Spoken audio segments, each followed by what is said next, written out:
Meu nome é Bruno Gomes Cavalcante e agora eu estarei apresentando um trabalho de fundamentos da programação, trabalho válido para N2.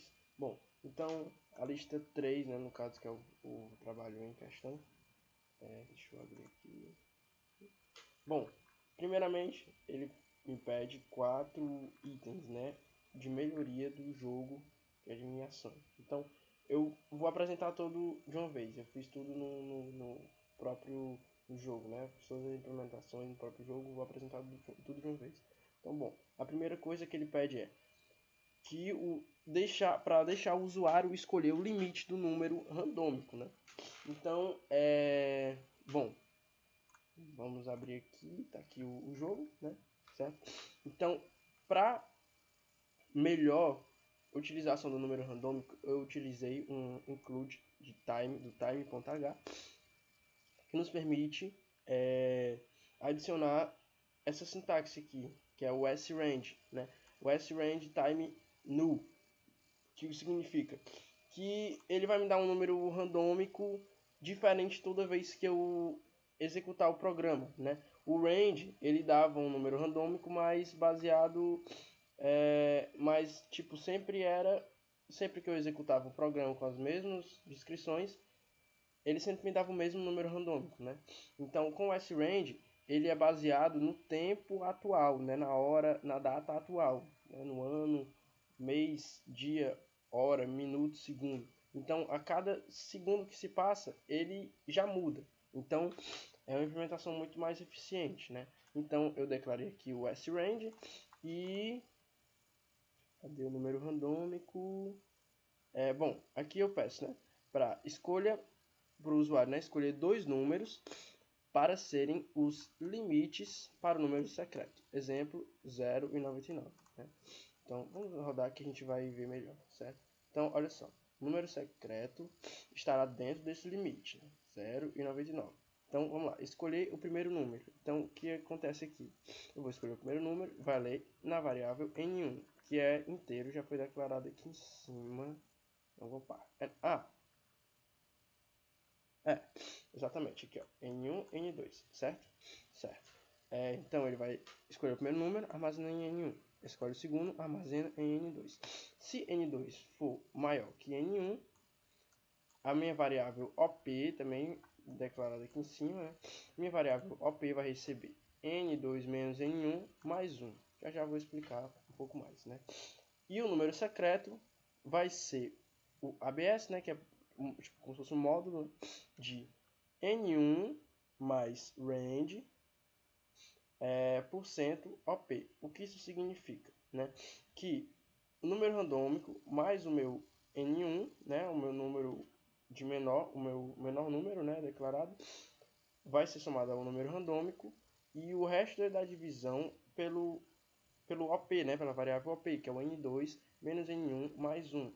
Ou seja, significa que se N1 for 10 e N2 for 100, então quer dizer que ele vai me dar um número entre 10 e 100, que vai justamente o que? 100 menos N1 vai dar 90. 90 mais 1 dá 91. Então, ele vai me dar exatamente, quando eu lançar, por exemplo, 0, ele vai me dar, vai me retornar o número 10, né, como número randômico com o número 10, porque está somado ao N1.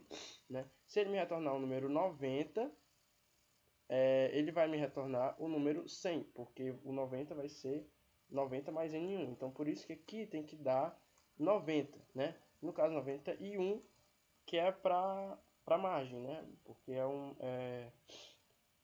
faz parte da condição, né? Então, eu tentei explicar mais ou menos, mas eu acho que deu para entender. E se caso o N2 for maior que o N1, então ele vai inverter esse jogo, ou seja, else if N1 maior que N2, quer dizer, se o N1 for maior que o N2, né? Else if N1 maior que N2, meu AP vai receber N1 menos N2 mais 1. Então eu somente troquei, né? Por exemplo, se eu escolher aqui 10 e depois 20, ele vai seguir nesse if. Se eu escolher 20 e depois 10, ele vai seguir nesse if de baixo, certo? Então vamos executar para ver. Eu quero um número entre 50 e vou botar é 60. Então, ele me retornou que o número 54 é secreto. Eu botei aqui para poder visualizar, né, esse número secreto. Então, eu vou botar com o mesmo limite, né? Então, eu vou botar o primeiro número aqui, só que agora invertendo os valores. 60 e depois 50. E ele vai me dar, né, o número 55 é secreto. Vou botar de novo com o mesmo limite e vai me dar que o 57 é secreto. Então, nota que o número randômico muda, né, cada vez que eu executo o programa, pela include time h e o srange, né, srange time new. Bom, então essa foi a primeira questão, né? A segunda é que diz que tem alguns números mágicos e usa defines para a quantidade de tentativas por níveis. Então, basicamente, eu mudei, né? Eu botei define facinho para 20. Então, se ele quiser um nível fácil, vai ser 20. Se ele quiser um nível mais ou menos, vai ser 10 tentativas. Se ele quiser um nível pauleira mesmo, vai ser 6 tentativas, né? Então, eu implementei isso no meu switch. Então, se ele digitar 1, vai ser modo fácil. Digitar 2 vai ser modo mais ou menos. E 3 ou qualquer outro número vai ser nível pauleira mesmo. Vai ser difícil pra caramba. 6 tentativas. Enfim. Bom, segunda questão também já foi. Terceira questão, né? Ao terminar a partida, pergunte para o usuário se ele quer jogar novamente. Se ele digitar 1, significa que quer. Se não, deverá começar o jogo de novo. Então, bom. Aqui, então, eu usei um while, né? Então, while jogar, né? Eu criei uma variável jogar, que vale 0, né? Então, enquanto a variável jogar for menor ou igual a 1, ele vai executar. Então, no final do código, quando o jogo acabar, ele vai perguntar, né? Obrigado por jogar e tal, você quer jogar de novo? Então, digite 1 se sim, digite 2 se não. E aqui ele vai ler o variável replay, né? Que é a variável que eu indiquei, né? Para ler se ele vai digitar 1 ou 2. Então, eu ponho, né? Se replay for igual a 2, então o jogar vai ser 2. Então, o meu jogar vai ser maior, né, do que 1. Ou seja, então com isso ele sai do loop e finaliza o jogo. Se não, a minha variável continua 0 e ele volta para o início para, né, repetir, né, o loop, né, do jogo. Então o jogo vai ser inicializado de novo. Então basicamente é isso. Vamos executar para ver se está tudo ok. Vou escolher o primeiro número, vou escolher 10 e aqui, será qualquer número, 123 mesmo. 119 é secreto. Vamos digitar nível 3. Qual o seu primeiro chute? Vamos por 10. Vou chutar certo aqui para a gente poder sair logo, né? Então, você quer jogar de novo? Sim. Então, digito 1 e ele vai de novo, tudo de novo. O limite de entre 20 e 60. E o número secreto 33, eu boto médio. Eu vou chutando qualquer número aqui, certo? Então, eu vou acertar para a gente poder sair logo. E pronto. Agora eu vou digitar que não quero mais jogar. Então eu digito 2 e pronto. Ele finaliza o jogo. Quarto. Não deixe o usuário jogar o mesmo número na sequência. Se ele jogou o número 2, errou e jogou novamente o 2, avise de que ele já jogou esse número e não conte como tentativa. Pronto. Então vamos lá. Eu quero entre 90 e... sei lá, qual é o número? 112. Número 109. Então, pronto. Vamos lá. Difícil. Nível 10. Vamos supor que eu escolhi o nível 10. Aqui ele já está na minha segunda tentativa. Eu vou escolher o 10 de novo. Você não pode chutar um número igual ao anterior. Tente novamente. Então ele volta à tentativa 2. Enquanto eu digitar 10, ele vai mandar a mesma mensagem e vai continuar na segunda tentativa. Então agora vamos acertar para a gente poder sair do loop. Opa. 109. 109. E eu não quero mais jogar. Então pronto, finalizei o programa. Então, bom, como isso foi feito? Deixa eu achar que é muito grande, né? Acho que foi no começo do while. Não. Acho que foi aqui, deixa eu ver. Isso foi aqui mesmo. Bom, no início do for, né, que vai contabilizar o número de tentativas, né, que vai contabilizar a segunda tentativa, a terceira tentativa e tal, e vai fazer essa limitação, né, tipo de 6 tentativas, 10 tentativas ou 20 tentativas. Né? Então, no início do for, eu crio uma variável chamada shootHap, que está fora do for. Né? O shootHap vai receber chute, né, que é o valor que é o número, né, do chute, né, o indicativo se é o primeiro, segundo, terceiro chute. Então, na real, vai indicar o valor do chute, né? Aliás, corrigindo, vai me indicar, por exemplo, eu chutei 10, o 10 vai ser a variável chute, né? Essa aqui é a variável chute, quer dizer. Então, o meu shootHap, inicialmente, vai receber chute, né? Então, se chute receber, ou se shootHap receber chute, printf, você não pode chutar um número igual ao anterior e tente novamente e menos menos, né? Para não contabilizar como uma rodada. Então eu botei isso aqui no início, por quê? Porque para ele primeiro vai passar por isso aqui, e como não tem a variável chute, ele só vai ignorar isso aqui da primeira vez. Mas logo depois, shootHap vai receber chute, né? Então, que também vai ser ignorado de primeira, né? Porque a variável chute só vai ser lida aqui, né? Que é quando o usuário der o primeiro chute. Então, o usuário vai dar o primeiro chute, vai ser armazenado no chute. Ele vai executar todo o for. Quando voltar, aí sim ele vai contabilizar. Ou seja, a partir da segunda rodada ele vai contabilizar. Que é justamente o que o programa pede, né? Eu não posso jogar o número repetido. Então, quando ele voltar para o loop, né, do for, então chute vai ficar na variável shootHap, né? Então, se shootHap for igual a chute, ele vai executar esse printf e menos menos e tal. Enfim, bom, é exatamente assim que essa questão funciona. A questão... pronto, acho que é só isso mesmo, né? É só isso mesmo.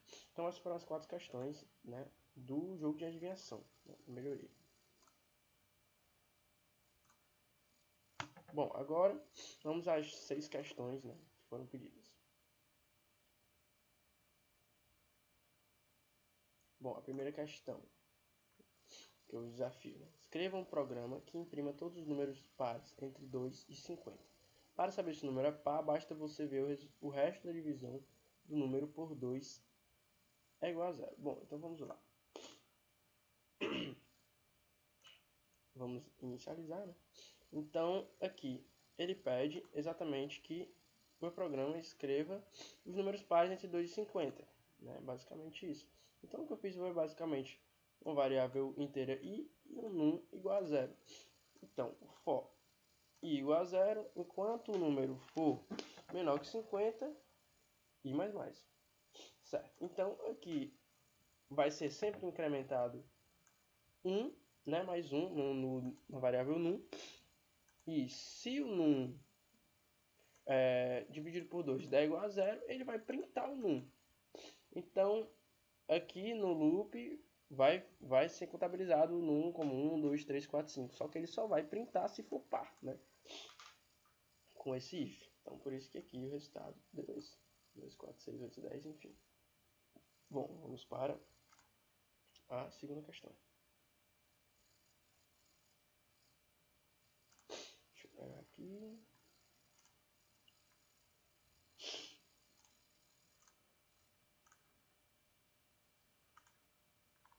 Bom, o outro desafio foi: escreva um programa que imprima a soma de todos os números de 1 até 100. Ou seja, calculará o resultado de 1 mais 2 mais 3 mais 4 mais 100. Bom, como eu fiz essa questão? Deixa eu carregar aqui. Bom, vamos rodar. O programa fará a soma entre os seguintes números: 407 até o 11, né? Que é justamente a questão pede. Imprima a soma de todos os números de 1 até 100. Então, é basicamente isso que ele vai fazer. Vai fazer a soma entre os seguintes 1 até 100. Bom, primeiramente eu crio uma variável inteira num igual a 0, um i, um soma igual a 0. Printf, o programa fará a soma dos seguintes números para ficar mais organizado, né? Então, cria um for, que vai ter um i igual a 0. Enquanto o número for 100, ele vai né, aumentando, ele vai funcionando, né, vai fazendo loop, até o número ser menor que 100. Ou até maior que 100, né, maior ou igual. E incrementa 1 no i, na variável i. Bom, então ele vai, né, fazer esse loop do 1 até o 100, né? Então eu pedi para printar o num, que é justamente o que ele printou aqui. Opa. E a soma vai receber a soma mais num, né? O incremento de mais igual, né? Vai ser, vai ser, soma vai receber soma mais num. Então, soma vai receber soma mais num cada vez que o loop for feito, né? Ou seja, ele vai fazer isso aqui todas as 100 vezes, né? Então, por isso que no final eu peço para printar a variável soma, né? E é por isso que o resultado dá exatamente 5.050, que é exatamente a soma de todos esses números. É exatamente assim que o programa funciona. Bom, próximo desafio número 3, né?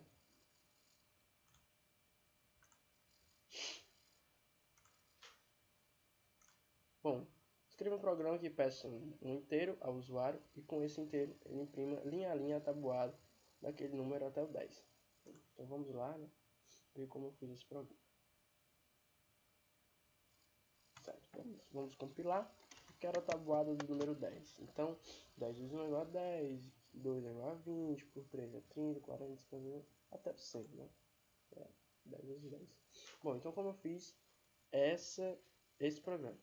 Criei 3 variáveis, o i, o num e o count, né? Então, printf digite um número, o usuário vai digitar o número que ele quer, e aqui em seguida cria um for igual a 0, count menor que 10, e mais. Ou seja, vai contar 10 números, né? Do 1 até o 10. Vai ser repetido, né? 10 vezes. Do 0 até o 9, aliás, né? Então, bom, cada vez que o loop for feito, conte mais, ou seja, conte vai receber, a variável conte vai receber mais 1, cada vez que o loop for feito. E aí eu vou printar, que é justamente o num vezes o count, né, que é a variável que vai ser incrementada mais 1, ou seja, aqui vai iniciar por 1, então num, no caso aqui vai ficar o número vezes o count, que é 1, primeiramente, né, é igual a num vezes count, que justamente, e depois i mais, né, para fazer o loop. Bom, continuando, aqui já está finalizado, né? Então vamos passar para a quarta questão.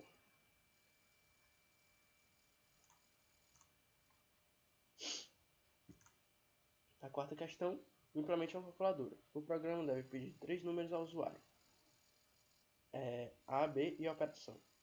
Se a operação for igual a 1, deverá imprimir a soma, AB. A mais B. Se ela for 2, a subtração. Se 3, a multiplicação. Se 4, a divisão. Bom, então vamos lá ver como eu fiz esse programa.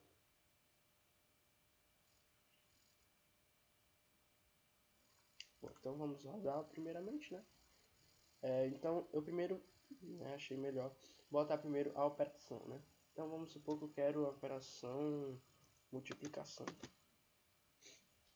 De dois valores. Eu quero, então, 10 e 15, vamos supor. Então, ele vai multiplicar e vai dar 115. Agora eu quero soma. Então, eu quero 10 mais 15, mesmos valores. 25. Agora eu quero subtração.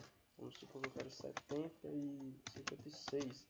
Ele vai me retornar 14. Agora eu quero sair. Então eu aperto 0 e dou Enter e ele sai do programa. Então como eu fiz esse programa? Eu tive que incluir a biblioteca stdlib também, stdlib, né? .h. Então criei 3 variáveis. Um do, né? E o printf, né? Para fazer o menu. E um if, né? Se a opção for maior que 0 e menor que 5. Então, que é justamente o intervalo, né, das operações. Né? Então, ele vai printar 2 valores, né, pedir para o usuário escrever 2 valores, vai ler os 2 valores, que está armazenado no 2. Logo em seguida, parte para o switch, ou seja, se caso for 0, ele vai sair do programa, break. Caso for 1, ele vai somar. Caso for 2, ele vai subtrair, né, de acordo com as operações. Caso for 3, ele vai multiplicar. E caso for 4, ele vai dividir. Né? Então, no case 4, eu pus um while. Né? Se o número 2 for igual a 0, ele vai printar que não existe divisão por 0. Né? E digitar outro valor, que vai justamente o scanf do número 2 novamente. E aí sim vai printar a divisão do num1 sobre o num2. Né? E aí break. E o default, né? Que é caso o usuário escolher outro número, ele vai printar opção inválida, tente outra opção. E aí vai voltar para o loop e tal, enfim. Bom, então é basicamente isso. Agora é a quinta questão. Bom, no quinto desafio, escreva um programa que peça um número inteiro ao usuário e imprima o fatorial deste número. Né? Então vamos lá ao fatorial. Include stdio. Né? Então eu criei duas variáveis, fat e n. Printf ensina o valor para o qual deseja calcular seu fatorial. Né? Então fat, então ele vai ler, né, primeiramente o n, a variável n, armazena a variável n. Então fat igual a 1, n maior que 1, né, e n igual a n menos 1, que é justamente o que vai me dar o fatorial. Né? Então a minha variável fatoração vai receber fat vezes n, que poderia ser também o asterisco aqui do lado. Né? Então cada vez que o loop for feito, a minha variável fat vai receber justamente a fatoração, né? Que é justamente o fat, o valor do fat, vezes o n, enquanto o n for maior que 1. Né? Então, no momento que n for igual a 1, ele para de executar e sai do for. Né? E aí eu peço para imprimir o fatorial calculado, né, no final, depois do for. Né? Então vamos supor que eu quero um valor, desejo calcular seu fatorial. Vamos supor que eu quero o número 4, né, como exemplo lá da questão, e eu tenho o número 24. Vamos supor agora que eu quero o 10, e aí eu tenho esse número gigantesco aí. Bom, então é basicamente isso. Tentando ser um pouco mais rápido, pois por causa do tempo de vídeo. Né? Então vamos aqui voltar. Questão número 6. Né? Dados 3 números, imprima-los em ordem crescente. Bom, esse aqui eu pensei que fosse um pouco mais fácil, mas até que deu um certo trabalhinho, né? Assim, mas eu pensei que fosse ficar menor, mas ficou grande. Né? Então aqui eu criei três variáveis. Peço para o usuário digitar os três números, né? E se n3 for menor que 1, se n1 for menor que 2, ele vai printar a ordem crescente n2, n1, n3. Então eu criei uma condição basicamente para cada, né, combinação. Né? No caso aqui é else if n2 menor que 3, ele vai printar nessa ordem. Né? Esse else if e esse if é justamente pertencente a esse if. Né? É um if dentro de if. E é a mesma coisa aqui. Né? Ifs dentro de ifs. Não vou falar tudo porque já deu para pegar já deu para entender, né, o mecanismo, como funciona. Agora eu vou rodar para ver se funciona. Então, 10, 20 e 25, ele vai me dar nessa ordem. Se eu digitar 27 e 10, vai me digitar justamente na ordem. Então, se eu digitar 90, sei lá, 24, 12, ele vai me digitar justamente na ordem crescente. Então, é basicamente isso. Né? Com isso eu finalizo. Né? E é isso. Valeu.